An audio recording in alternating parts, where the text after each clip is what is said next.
Hi, everybody. Thanks so much for attending today's webinar. The topic today is going to be pretty much like a training session number 1 for our Canadian clinics.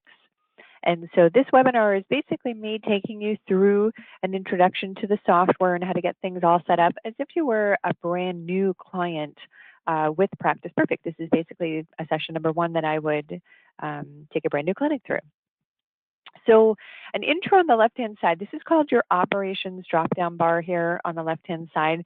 And technically that is how you're going to move around within the software once you get up and running. 90% of what you need to do is oftentimes off that list. So you usually just click on the wording. Clients will take you to a list of active clients. Payers would be any third parties, the scheduler, and so on and so forth. When you first install the software, typically a lot of those things are going to be blank or empty. So today's session is really about how to fill in the blanks, how to get the software set up behind the scenes. Most of what we're actually going to talk about today is 2 different drop downs at the top of the screen, one called housekeeping and one called settings. And typically when I do a training session with a brand new clinic, I have a checklist of things that I like to go through, and I send that checklist out to them at the end of the session, and we call it your homework. Every training session in theory has a separate checklist of homework. So if any of you are interested in getting the homework that I send out for a session, certainly just reach out and contact us. But I'm going to take you through all the things on a checklist that I would typically show a client. So on the left-hand side, usually I would start with the word payers. And payers are third parties, basically anyone other than a patient that you're going to be doing billing with or probably sending an invoice to. So payers don't necessarily have to be an insurance company. It could be a lawyer, an employer, a school district, something like that. But nonetheless, you set them up almost the same way. Green plus sign on your function bar always means that you're entering something new. And I'm just going to highlight that for you on the screen. This bar that's running left and right across the top, that bar is always going to be in the same spot. It's going to follow you around everywhere within the system, and we call that your function bar. And the little pictures that you see available on that bar are called functions. So most of the time you're trying to pick a function that you need to perform. So I'll just kind of show you, as I click down the left-hand side in the operations drop-down, my screen changes to the appropriate view. My function bar remains where it is, but the little pictures, the functions actually start to change on me. So when I look at clients, it thinks there's one of 30 things that I need to do there. If I look at payers, it's trimmed the functions down a little bit. So it's usually always a function that you're going to select. And green plus is usually always in the left-hand top corner of your function bar, and that always means you're going to be adding something new. So if you're looking at payers, adding a new payer would be green plus click. I'm just going to double click on an existing payer that I have. So this is called the payer information screen. You're basically filling in as much detail as you can. Almost all of your payers will need some kind of name followed by address, phone number, contact information. The most important part of the setup, though, is usually at the bottom right-hand section, the billing section.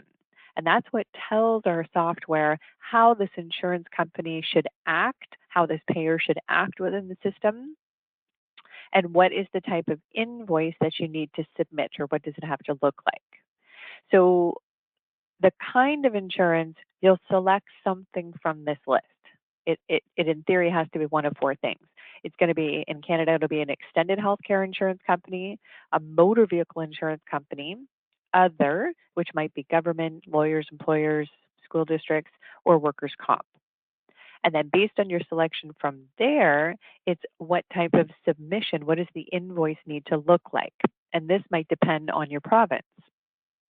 So in Ontario, as an example, motor vehicle submissions always go through the HCI, and workers' comp go through WSIB. And in Canada in general, if it's a TELUS type payer, it'll go through the TELUS portal. In BC, it'll be ICBC or the Teleplan portal. So you just make the appropriate selection based on your province, based on the payer that you're entering. From there, there's definitely going to be a little bit more setup because all of those different submissions have different rules. HCI in Ontario has very different rules than BC Teleplan. Okay. So that's the basic setup of a payer and how the system knows how that payer is going to act. There are lots of cool tabs behind the scenes. You can set up default billing rules and set up preferences for each payer. We usually don't get into that too much in the first training session unless you have some very specific needs for a payer and you're aware of those right away. This usually comes out a little bit after the fact, but just know that they're there. Okay, so from payers, the next place I would head is to the housekeeping section. And your homework kind of matches this. It follows my the same order that I'm going through now. We're going to go top to bottom. So the clinical section here, a lot of times this is for BC and Ontario. In this section, just know that it has all your drop downs that have to do with clinical information can be controlled from this section. So you can control the list of diagnostic codes you have in the system, the body parts, the injury areas. So the diagnostic codes that are preloaded in the system are called ICD-9 and ICD-10 codes. So the codes that start with the number 2, those are really only applicable for OHIP in Ontario. And as you scroll down, you'll start to see some different codes that start with letters. And those are called ICD-10s. And again, 90% of that has to do with Ontario motor vehicle billing. So just know in this section, we give you a bunch of codes to get started with. You always have the same 3 options. Green plus sign to add codes to this list. You can edit the list by double clicking on your item and then just typing over top. And then the third option is to remove something from the list. And this is consistent in our system. If you want to remove something, you flag it first. So on the left-hand side, you have a column. If you just click in that column, you've got a little red flag. And this trash icon or function on your function bar trashes things that are flagged. And you also have functions that can help you flag. You can flag everything, unflag everything. You can also just click as you move down the list. Okay. So that's where you control your drop-down lists that have to do with clinical information for Ontario, sometimes for BC billing. Sometimes you need those diagnostic codes and that information connected to a patient, so that's where you would control that list. Okay.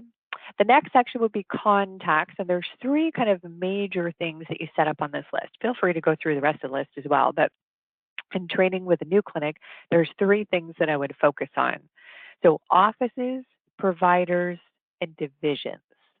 So let's start with offices. Offices is your clinic information. If you have multiple clinics like I do, you're going to see them listed here. So you just pick your clinic, double click on it, or hit the green plus sign if it isn't already there. And this is your contact information, what is basically going to show up on your invoices, what's going to be submitted over to TELUS or HCI or BC Teleplan as your clinic information. So nice and easy at the top, you're just filling in the blanks, names, addresses, phone numbers. On the right-hand side, phone numbers, fax numbers. There's not usually a lot to fill in here. On the right-hand side in the other section, you might need to enter an administrative contact if you're submitting through TELUS or WCB or Workers' Comp or HCI. Sometimes they want to know the name of the person they need to contact. And at the bottom left-hand side, you can upload your logo. Just a green plus click, and the system is looking for some kind of a picture format. So just note it's not a PDF. It would have to be some kind of picture like a JPEG or a bitmap. On the right-hand side of the screen, that's where you set up the hours that the scheduler at the clinic will be available to book patients. So in a moment, we're going to get into therapists, and when therapists are actually available to schedule, think of this as how big the scheduler has to be for the entire clinic to accommodate all of that. So if you tick the box, it'll open up that date, and then the first available booking time is as early as possibly needed. Even if you only use, 6 a.m. once a year, you need to put 6 a.m. as your start time. And the last appointment ends at means not when we schedule the last appointment, but when that last appointment would actually finish. And then intervals of time tell the scheduler what to show in terms of time slots. So every 15 minutes would be 8, 8:15, 8:30, 8:45. Okay, you can always come back in here and make a change as well. And there is a tax tab in this section as well to set up any of your taxes, GST, HST, PST, and then tell the system what your percentage is, so that in the future when we set up fee codes, you can tell the system if that particular fee code needs to have tax applicable. Okay, so this all comes from housekeeping, contacts, office information. And then the next item that we talk about are providers. Providers are providers of service, anyone touching, treating, working with patients. So green plus sign, of course, would add a brand new one. If you have one in the list and you want to change or modify something, you're going to double click. Remember, you could flag and trash if you need to remove it off the list. So this is your basic contact information for a provider. We do collect a lot of personal information in here as well if you would like to do so. None of that would affect your bill. So I'm just going to focus on what you must have probably on your invoice. So these three here are usually what every clinic needs on their invoice. First name of a provider, last name, credentials, and everybody in theory has credentials. Students, associates, assistants, everybody would have credentials. If those credentials are licensed, then you would have a license number that you bill under, and that oftentimes has to appear on the invoice as well. If your provider is more of a student or someone who cannot bill on their own, their name can never really show up on the invoice, you might tick the box at the bottom left that says, cannot bill using this provider name. And that would prevent that therapist from ever showing up on an invoice. On the right-hand side, a lot more personal information. That's really their contact information for your benefit. It would never affect the bill. And last thing usually a lot of people need are the signatures per therapist. And that's if you want to have the therapist electronically sign their clinical documentation. And you upload it just like you upload the logo for the clinic, green plus sign when you're on each provider, and you're attaching a picture of their signature. Okay. Okay, so back under housekeeping, contacts, we've talked about offices, providers. The last thing that we will talk about in here is divisions. So divisions are like little groups that you create that you're going to file your patients within. So when you're looking at your client listing, those little groups that we call divisions are available to kind of see on the master list of patients. You're kind of asking, what kind of patient is this? If you're trying to look up, what kind of patient is Mr. Private, you can look to the right and say, oh, okay, he's a self-pay. Oh, okay, he's a motor vehicle. He's a workers' comp. Now, typically why we're creating these little groups, and there's no rules for creating these groups,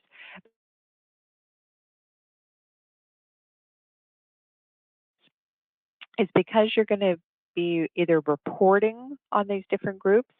Maybe at some point you're going to want a report that tells you how much revenue you made from this group as opposed to this group. Maybe you want to find patients in a certain group. Show me all my patients who are motor vehicle. I want to send them a letter. Show me all my patients that are private paying. I want to announce something. So that's usually why you're creating these types of groups.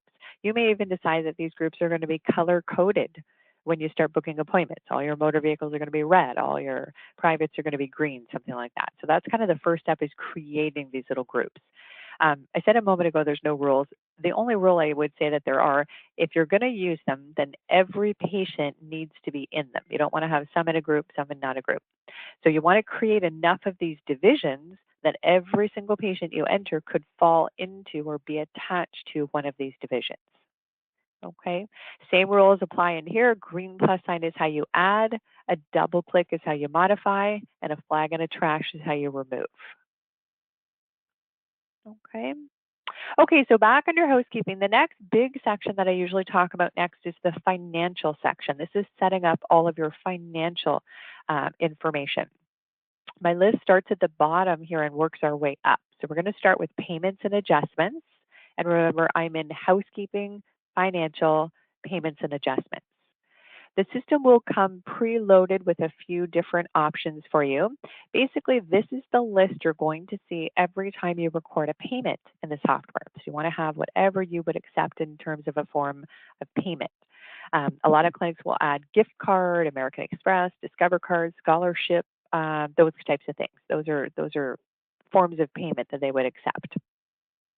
So we have a few. Remember, your rules still apply. Green plus sign adds, double click modifies, flag and a trash removes. And when you're entering your payments or adjustments on the right-hand side, that's where you determine whether it's a real payment or whether it's an adjustment, a way to remove or take care of a balance without it being real money. Okay. The next section under housekeeping, still under financial, might be location codes. Location codes would really come into play if you have multiple offices or if you want to keep track of where you're actually treating the patient. Not really required in Canada. This is more of a U.S. billing requirement, but sometimes the clinics still want to keep track of how many patients they see, maybe in home as opposed to in school, as opposed to in office. So they make up options here. And when you start treating a patient and booking a patient, you can record those options against the appointment. The next area under financial here is ledger accounts. So ledger accounts are going to directly connect to our fee codes. So ledger accounts I describe as divisions for your financial information.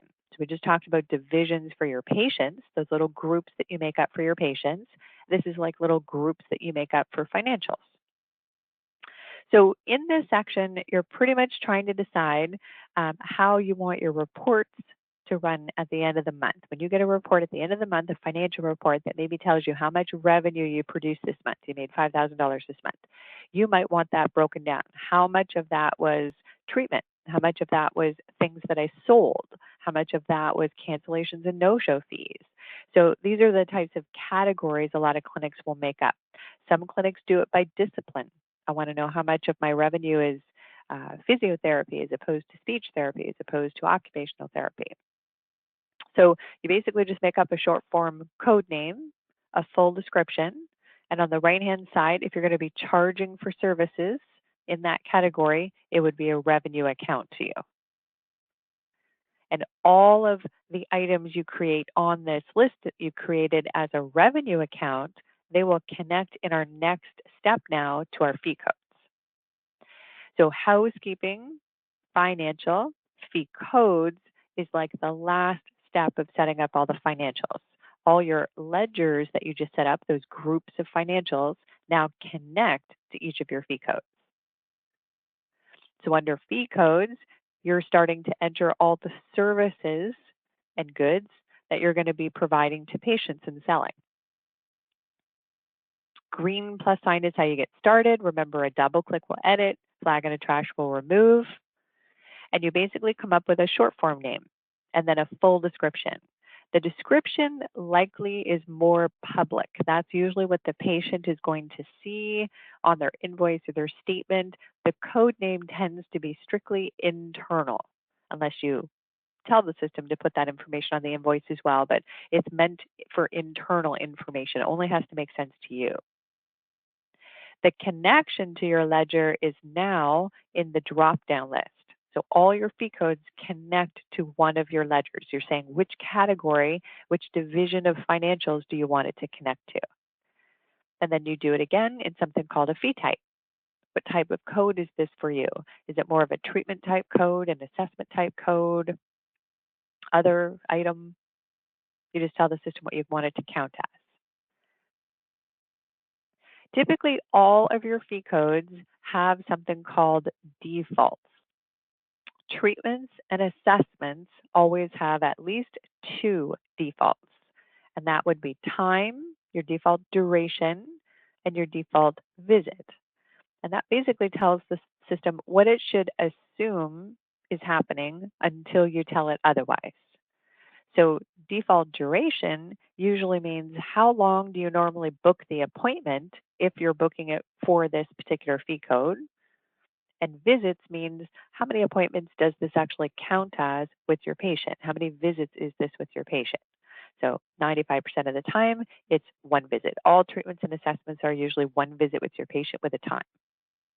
If this was an item that you were selling, or maybe it was a cancellation fee or something like that where it doesn't involve an appointment per se with the client, you probably wouldn't put any time, you wouldn't put a visit, but you would put maybe quantity or even units.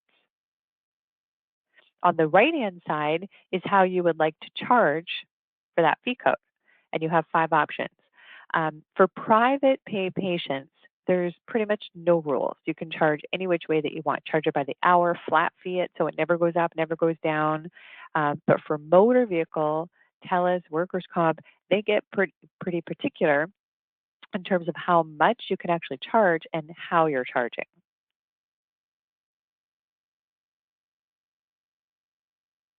The next section is your tax connection.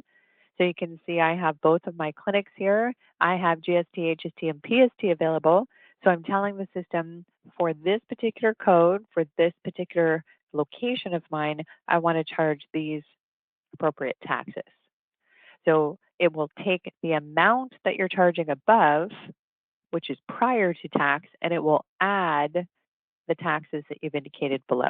So if you have a code and there's no tax appropriate for it, you just don't tick the boxes.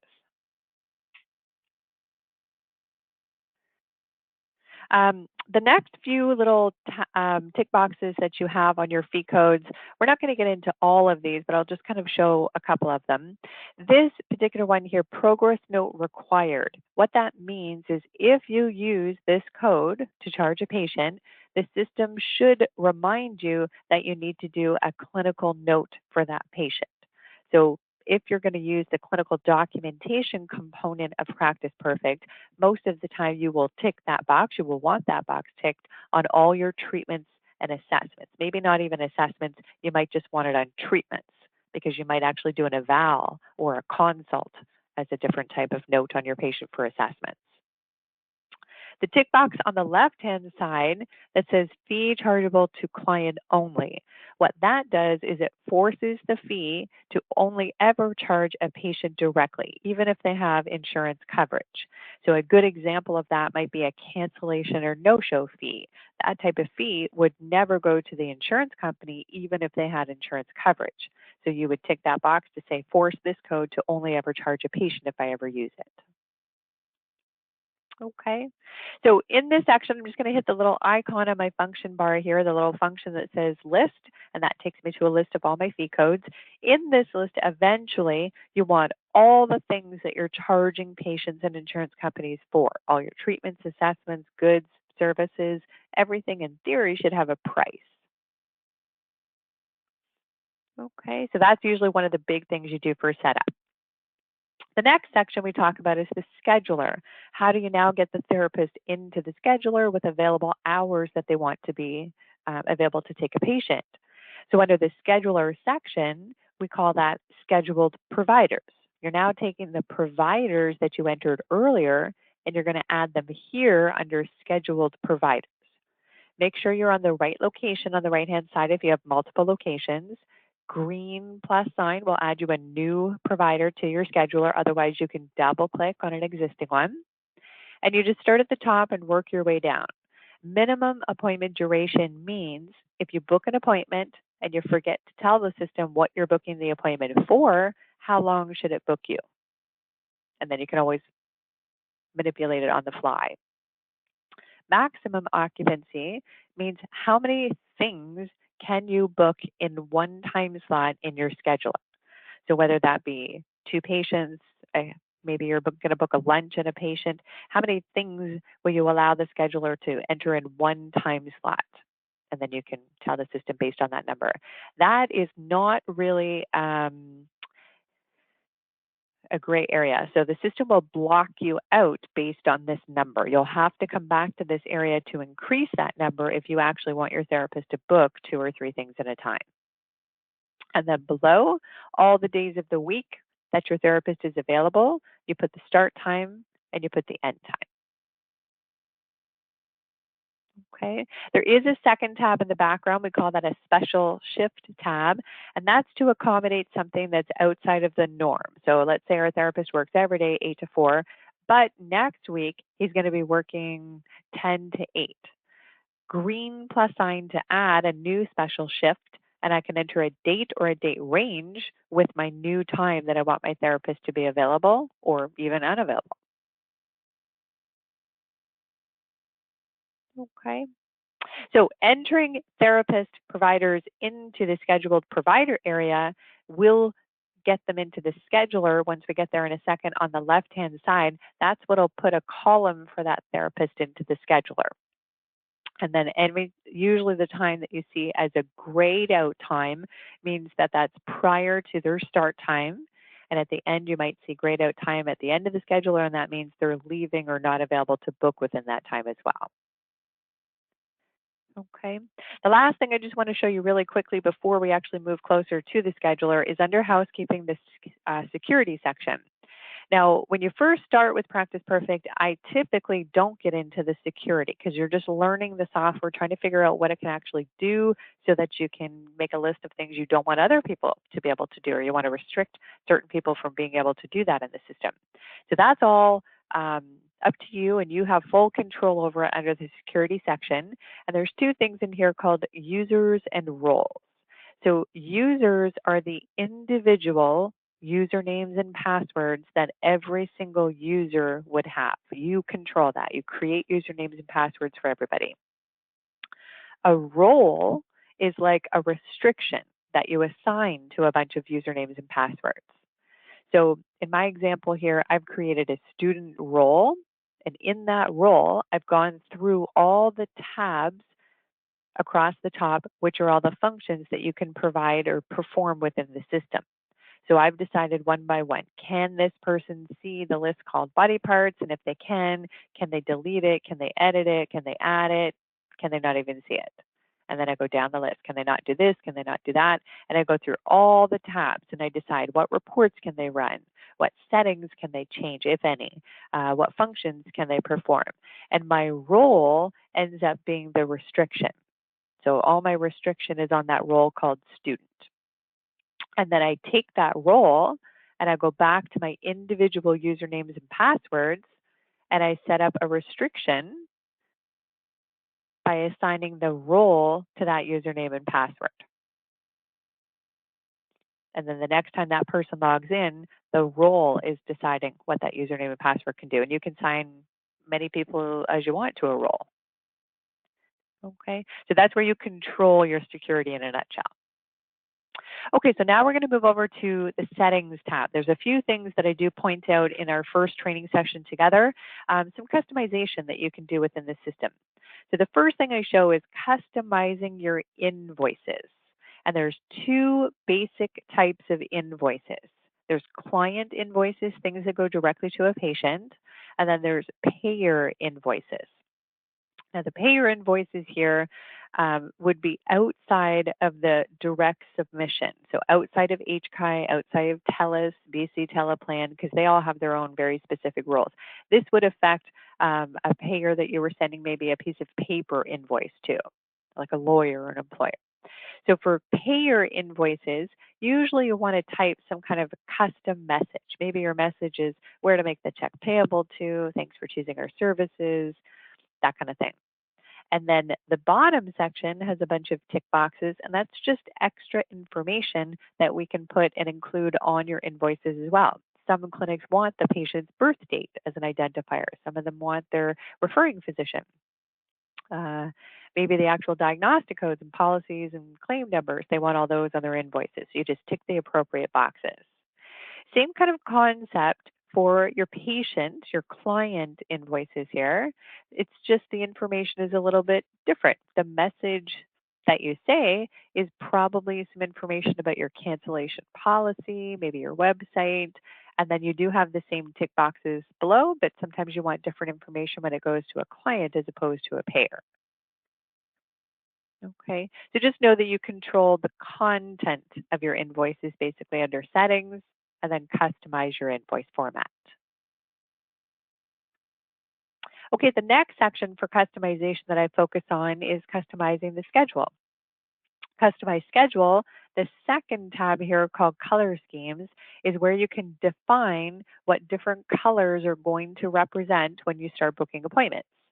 9 times out of 10, I find that patients match their divisions, the groups of their little patients, they match those here to appointment colors. So they're saying, I find it really important to know that my patient is a motor vehicle. I have them in a group called motor vehicle, a division, and they say, well, I want that to be red in my scheduler so that they stand out from everybody else, and I want my self-pays to be green or whatever. There's no rules. You literally can make it up. So green plus sign is how you would get started. Double click. If you want to modify, you can always flag and trash, and you free type a description. On the right-hand side, you pick a color, and if you don't like the colors you see, you literally just build your own color. Okay. At the bottom of the section, those are your defaults. Defaults just mean assumptions. So if you have unavailable time in the scheduler, what color as a default do you want that to be? If you have blocked out time, if you have an appointment that you forgot to pick a color, what color would you like it to go to? Okay. The first tab, you're going to see more of this in my training session number 2 video. And this is a lot about how you can set up different preferences within the scheduler. Show this, show that, make it warn me of this and that. And it's basically going through the categories down the left-hand side and choosing the tick box on the right. Okay. Okay, the next big setting I'll show you under settings is your email customization. So customizing your email notifications. And in the system, there are 2 types of notifications that you can send. The first one is about an upcoming appointment reminder to patients. And the second is when you're going to send your patients invoices or statements. So each of those tabs has the same type of information that you enter. You tell the system what email account, what email address do you want that to come from on your end. And then your custom message that you want to say to a patient. So an example, your email notifications for appointment reminders, oftentimes you tell the patients instructions if they have to cancel or no-show, or what your cancellation policy is. For the invoice and statements, it might be the same email address that you're going to be using, but you wouldn't put anything about cancellation of appointments. You might put instead a confidentiality disclaimer. You're sending the patient confidential information on a statement or invoice. And then the third tab is more of the technical information for whatever email account you want to use. What is the information for that email address? What's its username and its password? And of course, if you're not sure what to put in this tab, you can always contact us or reach out to the support team and they'll hop on your computer and help you out with this tab.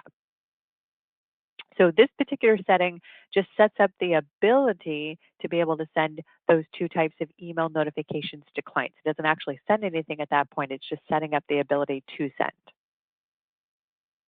Okay. Now, there are very specific settings. We're not going to get into these today. I'm just going to point out where they are, but we have some very specific training videos just dedicated to these next settings. So in Ontario, as an example, if you're going to transmit your billing to HCI, to workers' comp, you actually have to go down to the bottom section here and set up your information for HCI, set up your information for OHIP, set up your information for workers' comp. In BC, if you're going to be submitting electronically through BC Teleplan, which is your ICBC, your MSP, your workers' comp, that has very specific setup information as well.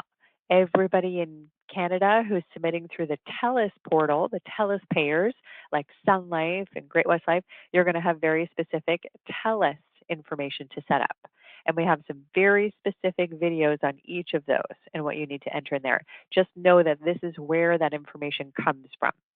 So in the settings area, you go to your appropriate payer type invoice settings and you enter the appropriate information. They usually want to know things like usernames and passwords, what's your clinic information. They usually do not like your internal fee codes, which you always see on the left. So on the right-hand side, you're usually setting up the fee codes that that particular payer needs to see from you, their own coding system. Typically, you also set up providers information, CPR numbers, what associations they're affiliated with, officially how you have them registered. And then your payers oftentimes need either a match or they need a specific number, depending on that invoice. So remember, don't get too involved with this information today. You have very specific videos that you can watch to help you through that. I'm just showing you that you would do that through the housekeeping section at the bottom here. Okay. So all of these things that we've really talked about today in detail, we've talked about providers, talked about divisions, setting up your office information, fee codes. All these things can have a direct impact on a patient. So that's usually what you're ready for last in the system. You're going to connect all these things to a patient. So on the left-hand side of your operations bar, clients, will show you your active list of clients. If you're actually entering a brand new client, you'll hit the green plus sign. Okay, so I'm just going to pick on a random patient here.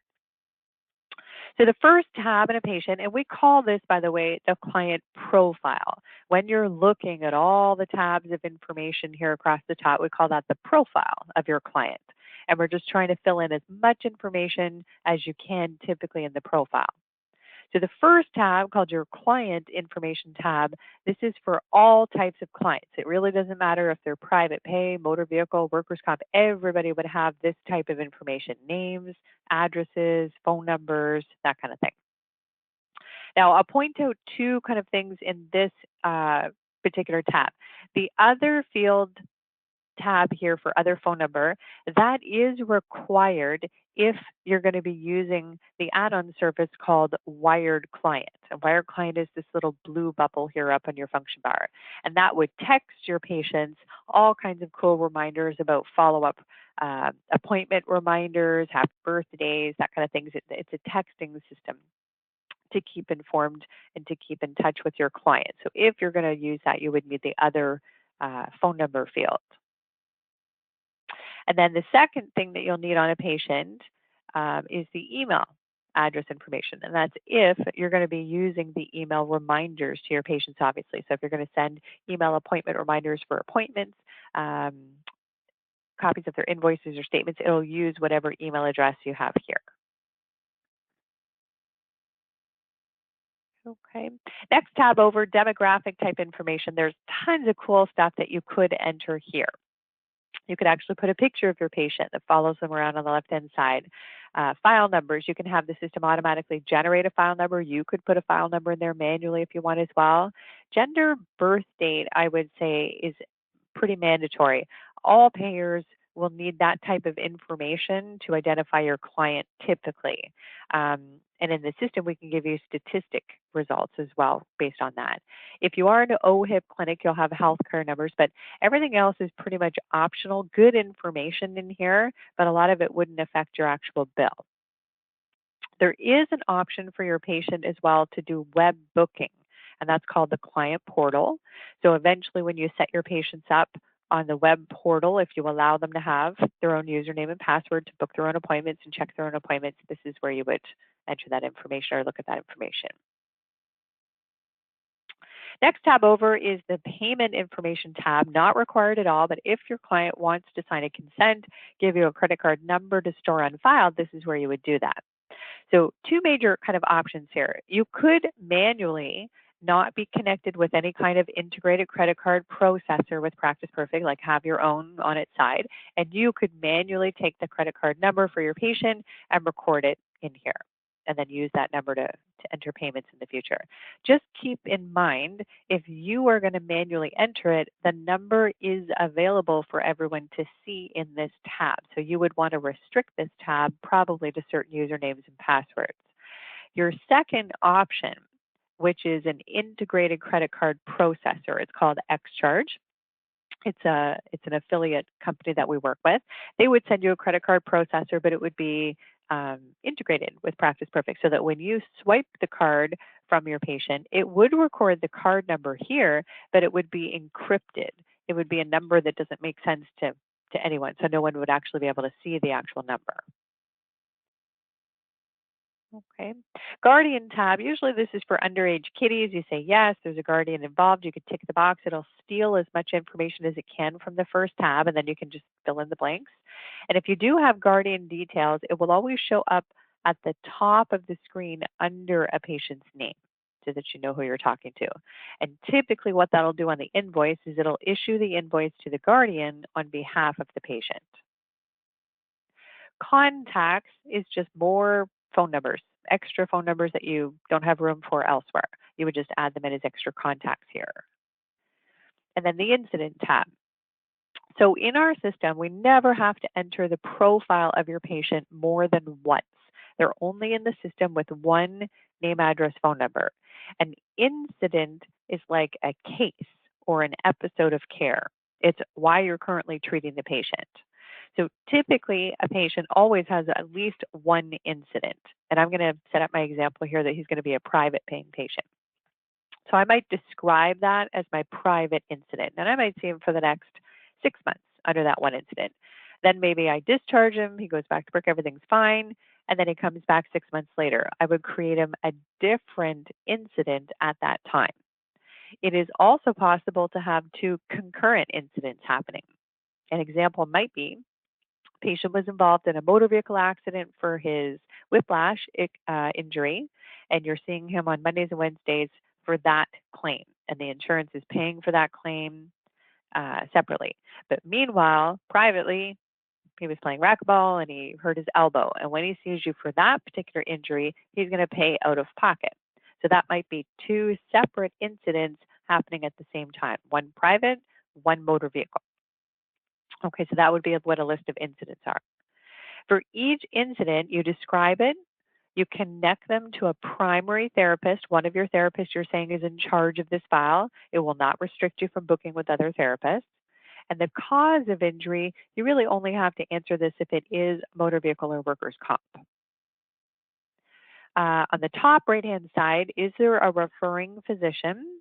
And what is the true referral source? Were they actually referred by Dr. Smith above? Did they find you on Facebook, Instagram? Did their friend refer them? You can record any type of reason that you want so that you can get some statistics, some reports that tell you where your referrals are coming from. This is where you attach the patient to their division. So each of their incidents is now attached to a division. And you may decide that division has a color when you book them in the scheduler. Okay. So that's the setup of the incident tab. Each incident a patient has also now has subtabs of information, these blue subtabs. Private patients do not need a lot of this information, but all your third-party insurances probably do. So statistical information can keep track of things like date of loss, date of injury. All your motor vehicles, workers' comps definitely will need those. Even in fact, your TELUS submissions in Canada need an injury date. Down the left-hand side, you can keep track of assessment date, next time they're going to see their doctor, next time an eval is due. On the right-hand side is where you attach your patients to all their different diagnostic codes.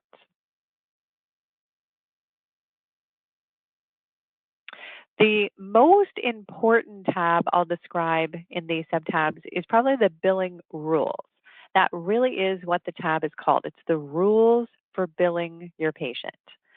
If your patient has no rules at all, that would be a private paying patient. So the system will always assume somebody is private pay by default unless you change the billing rules. And the billing rules are usually what order and how do we need to bill this patient. So this patient here, I'm just going to change a few things around. I'm going to flag Great West Life, move that to the top of the list. So I'm going to pretend this patient is an Ontario patient who is a motor vehicle injury, and it has to go through his extended health care first. So I would put Great West Life in his example. I would put his extended health care first on the list, and then my motor vehicle would be second on the list.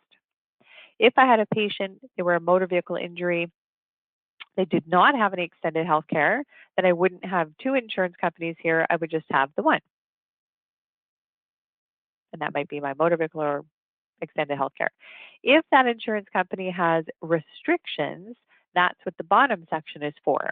They're going to say there's a total amount that I can bill this patient for. Maybe it's $1,000 a year. Maybe it's a number of visits. Maybe they've given you a number of units. Maybe they've given you all of those things. Maybe they've given you a start date and an end date. And if you don't use your coverage within that time, you lose it. So the system can keep track of all that information.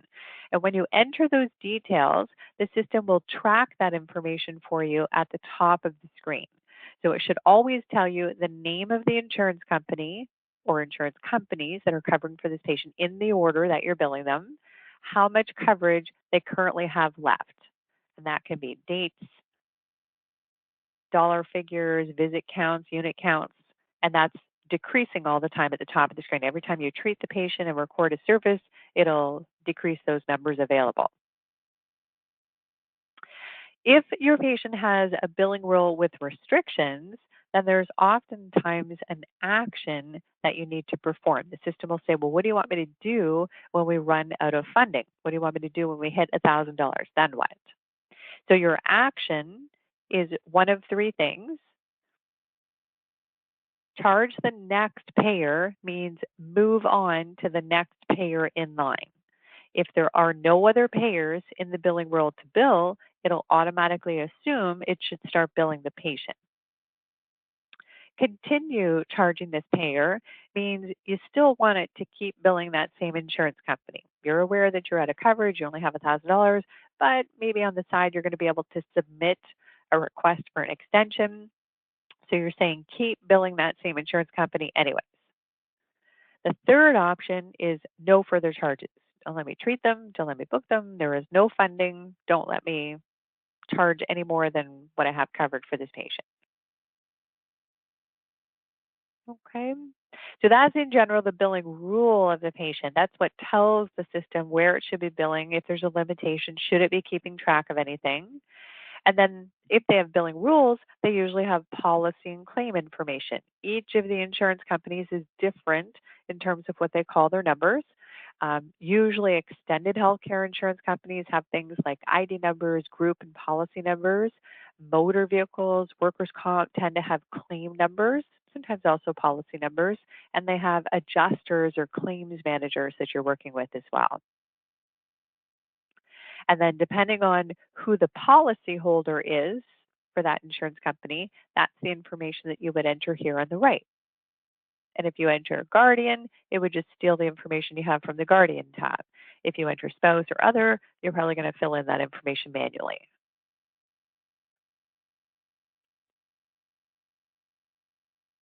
Okay. So that's kind of the general setup that I would take most people through in a Canadian #1 training session where you're being introduced to the software. That's where a lot of your information tends to come from. And then based on all that, you can see how the other training sessions follow. Next, you would learn how to schedule, but you're going to use your setup for the scheduling, and then your clinical documentation, and then your billing. Okay. Thanks everyone for attending so much. If you have any questions at all, feel free to email me. And I just want to show you on the screen, actually, if you ever do need assistance, the best place to get that is under the Help menu. When you're logged into Practice Perfect, go to Help and then go to About. And that will give you your contact information for the support team. That email address is probably your fastest route to get in the queue. And then the university link that you see here is a link. We also call it our Learning Center, but that's a link to all of our training videos. All these webinars will actually be listed there as well in their own section called Webinars. But it's a training video basically on every function within the system. Thanks, everyone. Have a great day.